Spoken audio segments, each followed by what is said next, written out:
3 महिने रोज 10 किलोमीटर सायकलवर फिरून झाले, पण वजन काही कमी झालं नाही. मला आता वाटायला लागलंय की नुसतं मागे बसून भागणार नाही, सायकल स्वतः चालवावी लागेल.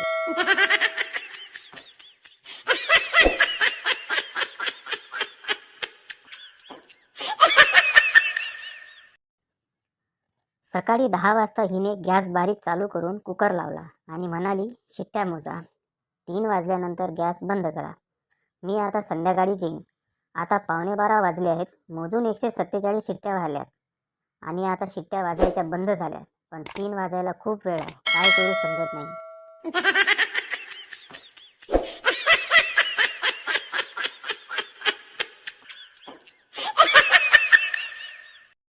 बायकोशी भांडलेला एक बिचारा नवरा आत्मनिर्भर बनण्यासाठी स्वयंपाकघरात घुसला. घरी असलेले 4 ब्रेड स्लाइस भाजले व त्यावर हिरवी चटणी लावून खाल्ले. 1 तास झाला बिचारा घरातील एका कोपऱ्यात गप्प बसून आहे आणि त्याची बायको त्याला वारंवार विचारत आहे, मेहंदी भिजवून किचनमध्ये ठेवली होती, कुठे गेली?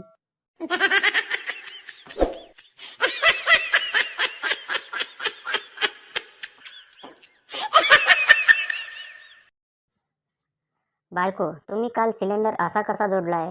नवरा, कसा म्हणजे? बायको, सकाळपासून 2दा दूध उतू गेलंय.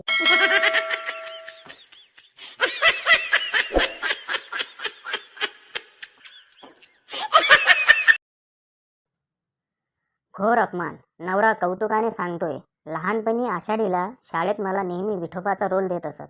बायको, बाकी सर्व मुलं गोरी असतील ना?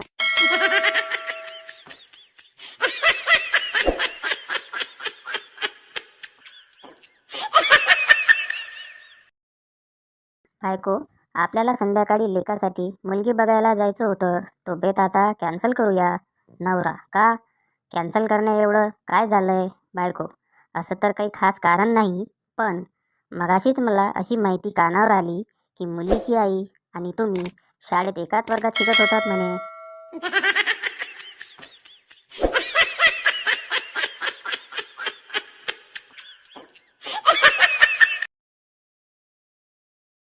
क्लास संपल्यावर शिक्षक, काही शंका असतील तर विचारा.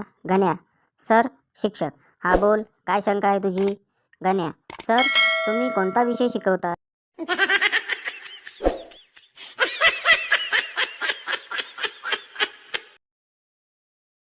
मित्र फोनवर, कुठे आहेस? मी लेक्चरमध्ये आहे. मित्र, कोणता विषय आहे?